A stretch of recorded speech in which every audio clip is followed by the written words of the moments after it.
service time first. So from the name itself we can understand that here we are taking each. Here we will discuss this SSTF through a question, that is a disk contain 200 track, that is from 0 to 199.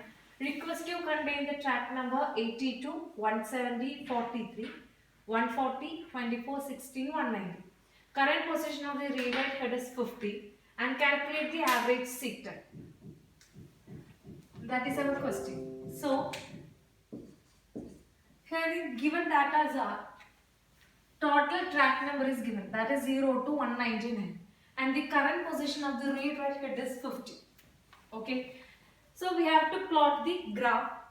As usual, along x-axis we are taking time, along y-axis we are taking the number of track accessed.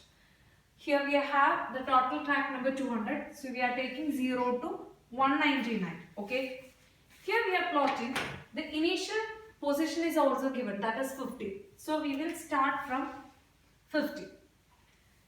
Then this algorithm, the name of this algorithm is SSTF, that is shortest service time first. That is, in this given track number, we will check from 50 to in which track, from 50 initial, this is the current position. From 50, which one will have the shortest path? That is, which track will have the very smallest seek time? We will check it. That one more time I will say, that is, here we will take in this manner, that is, we will take the track number which is having less time from the current position. Okay, so initial position is 50. Then we have to analyze all these track number and we have to compare each track number with the current initial position 50, and we have to calculate the seek time. We will take the difference, that is 50. The difference between 82 and 50 is, obviously we know, it's 32. Like that we will calculate which track number have the least value, smallest value, that we have to consider it first. So from this, from 50, 43 is the nearest value. So 43 will come here and we are plotting 50 to 43. So 50 to 43 will have small, very small value. The seek time will be very small value, and that's why from after 50 we are plotting 43. Then we have to check from 43, which this remaining value, which one? The values are 82, 170, 43, 140, 24, 16 and 190. So initially from 50 we took 43, so I cancel. From 43 next we have to calculate which, from 43 which track can easily catch after 43. So after 43, from we can see that 24 is the nearest one towards 43. So after 43 we are plotting 24. After 24, towards 24 the nearest value, nearest to track number is 16. So after 24 we are plotting 16. Okay, so 16. Then we have the remaining value 190, 140, 170 and 82. In this one, the nearest value towards 16 is 82. So we have to plot 82.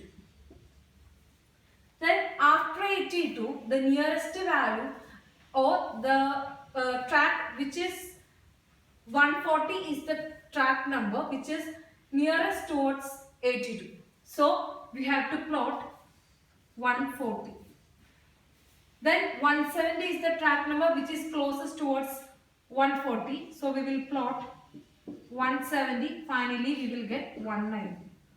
So in this way we will plot an SSTF algorithm. So by using this way, the benefit is the track which is having less seek time comparing to other track, comparing to the next track, that can so the read write head can catch the information on that desired track. That is, here we are taking the each track number which is having shortest seek time or which is very closest to the current position of the read write head. So one more time I will say, 50 is the initial position. When we compare all this value, 43, which is very closest to the initial position 50. So we plotted 43.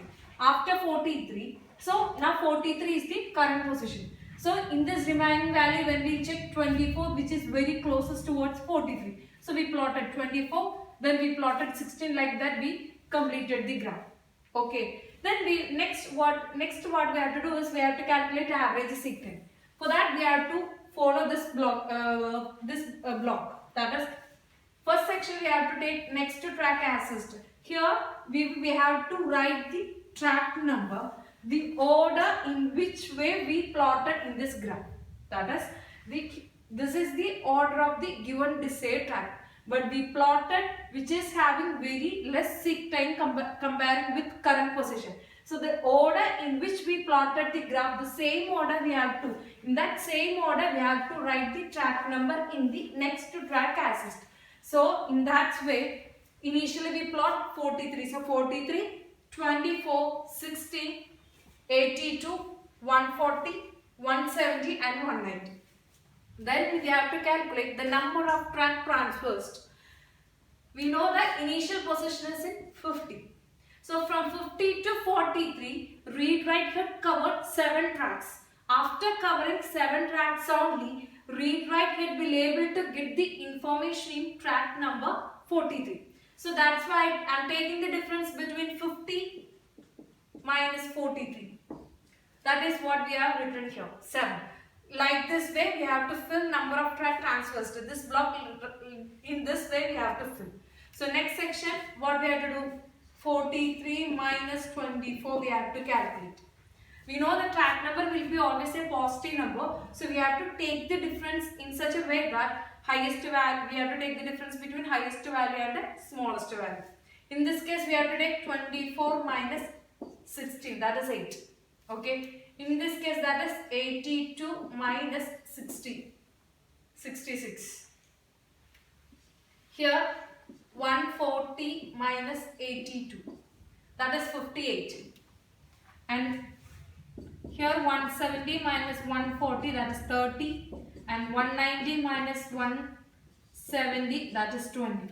So then once we fill this column, after that we have to add all this value. Then here we will get 208 we will get. So this is the total number of track covered by passed through read-write head. Okay. Then we have to calculate the average seek time. That is, average seek time is equal to the total number of track passed through the read-write head divided by the total number of desired track given in the question. That is 208 divided by 7 is equal to 29.7. So this is a very small value. This is a small value. So when the seek time, average seek time, when the seek time value is decreased or it's minimized, we can improve the performance by using this algorithm. So in this case we can see here the seek time is very small value. So by using SSTF algorithm we can improve the performance. The performance will increases optimally when we are comparing with other algorithm, and efficiency will also increases. And what the problem coming is, here we have given number of 7 values. So in each time we have to analyze what will be the shortest, next what will be the shortest value, which one have the shortest seek time when we comparing to the current position. In every time we have to check which one have the shortest seek time comparing with the current position. Then that track number we have to plot in the graph. That is the one difficulty we are facing here. And the another one is, here also in this case 82 is given in the first. After that we have 170. But what we did, after 50 is the initial position. After 50, 43 having less seek time when we are comparing with the initial position 50. So 43 track number 43 we plotted. 82 and 170 have to wait for its right turn. So the track has to wait for its right turn. That is the starvation. That is what we can call as starvation. So these are the two difficulties we will face in SSTF algorithm. But when we avoid these two drawbacks, then other way we can say that by using this SSTF algorithm, we can minimize the seek time. By that way, we can improve the system performance. Okay. So next we are discussing C-scan algorithm under discussion. Okay. This we will discuss through a question. So let's have the question, that is a disk contain 200 track. Request queue contain track number 82, 170, 43, 140, 24, 16 and 190. The current position of the read-write head is 50 and calculate average seek time by using C-scan algorithm. C-scan means its full form is circular scan. Here it will only that read-write head will only move along in one direction, or movement is based only in one criteria.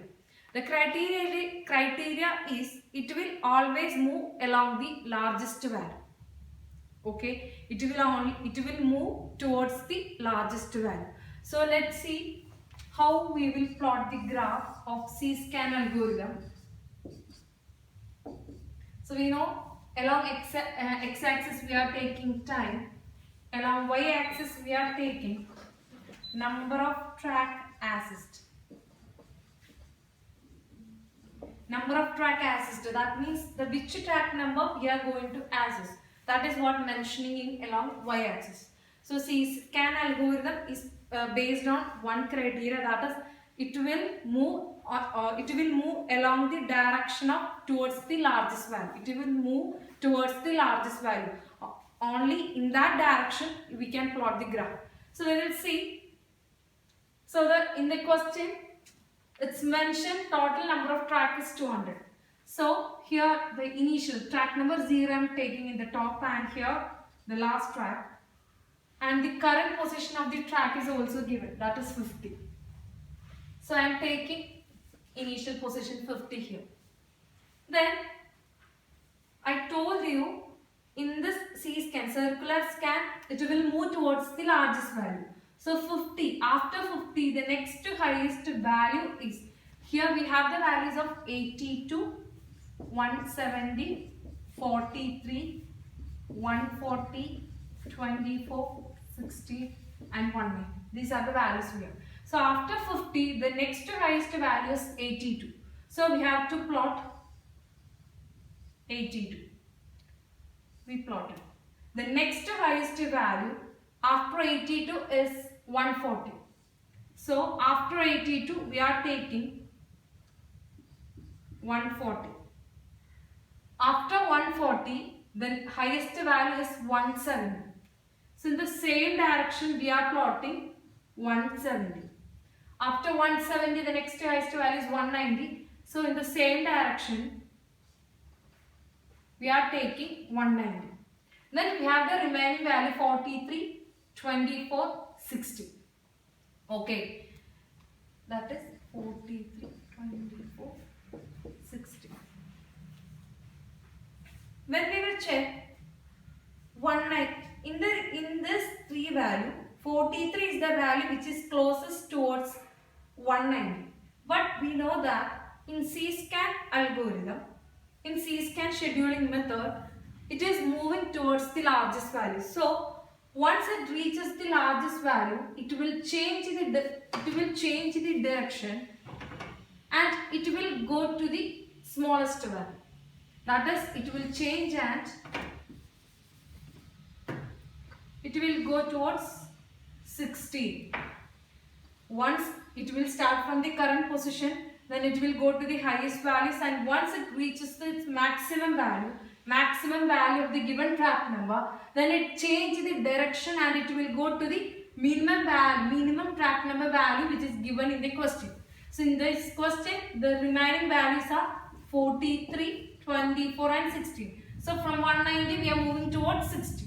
Then from 16 we again moving towards in the direction of largest value. Okay, so from 16 the next largest value is 24. From 24 we will get 43. So in this way we will plot in circular scan method. Okay, so it is based on only one criteria, that is it will always move along in the direction of largest value. Okay, once it reaches its maximum value, Then if we have any value left in the given question, then in that remaining value we will choose smallest value and we will change the direction and go to the smallest value. After that we will go for the highest value. Then we will reach to highest value in the remaining one. When we are plotting this, suddenly we are adding a new value. We are adding a new track number in this one, like 56. After plotting 24, if we have a newly added value 56, what we can do? What we will do is, we will complete after 24. In this earlier question we have 43. After 43 only, we will plot 56. Okay. Instead of 56, after 24, if we have a value of 8, what we will do is, we will plot 16, 24, up to 24 we plotted. Then we will plot 43. After that only again we will change the direction and we will move towards 8. That is, once we have to complete all initially given track number, then only we will take the newly added track number. Okay. In this way we can plot the graph for circular scan method. Next we will see how we can calculate the average seek time by using this method. Okay. For that we have one tabular column. In this first column we will have a next track accessed, and second one we will have number of track transfers. In the first column here we have the track number. This track number,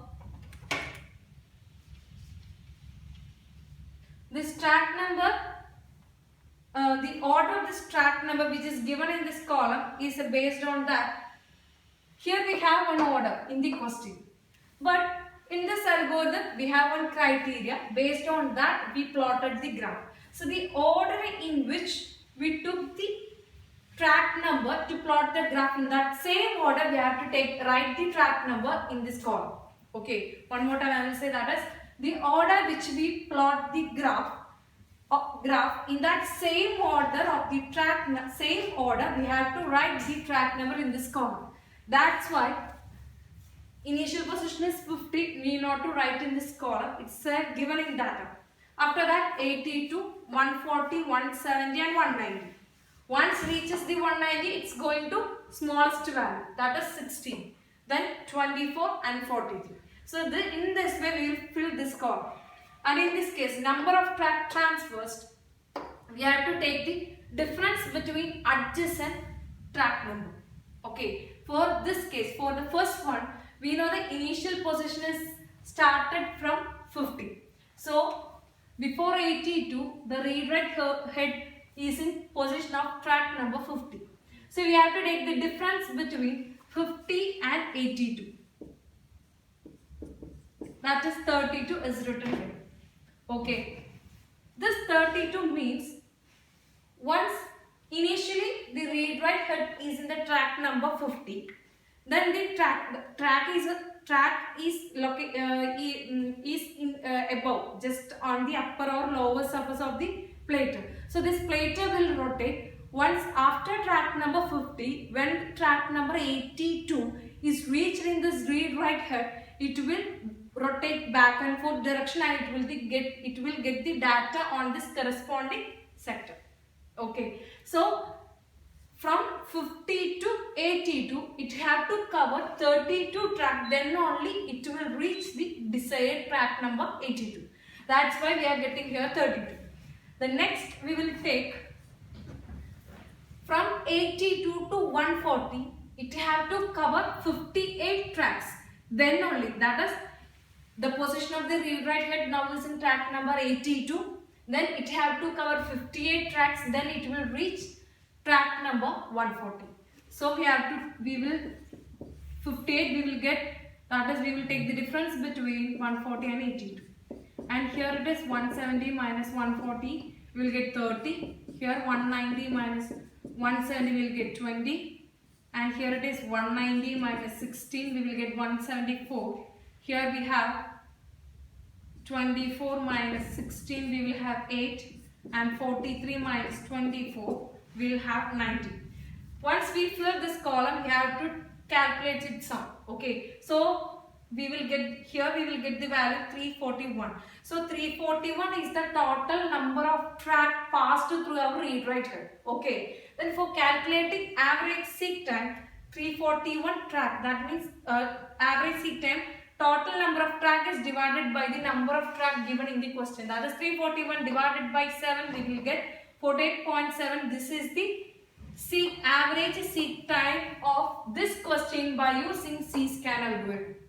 Okay, so here we can see 48.7 is not big value but not a small value. It's a medium value. So here the seek time is also seek time, average seek time is a medium value. So the performance will also medium. It is not, we can't say that it's very good performance, it's giving very good performance. We are not able to say that. Okay, medium performance we will get. And here also we will face one problem, that is starvation, because here we have an order but each track after it normally 170 should get the chance. But based on C-scan criteria, after 140 only 170 will get a chance. Okay, so each track number, desired track number, have to wait for its writer. Then only read write head will be able to get the data from this track. In this way, we can plot graph and C-scan algorithm and we will calculate average seek time. That's all. So now we discussed 4 methods coming under disk schedule, that is FCFS, scan, C-scan, SSTF. In these 4 questions, we followed this question. Okay, a disk contains this question we followed for this 4 method.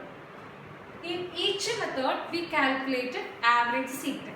That is, for FCFS we got 91.7, for scan method we got 44.7, for C-scan we got 48.7, and for SSTF we got 29.7. So we know that seek time is the time required to reach the desired track. Okay, so if the seek time is small, we can improve the performance and also efficiency will also increase. Okay, so the main goal of disk scheduling is to minimize the seek time. So under disk scheduling we have 4 methods. So when we are comparing the average seek time of each method, we can say that SSTF have very small value. Okay, so if the average seek time very small, that means the performance is very good and efficiency is also good. We will get an optimal result. Okay, that's all. Thank you.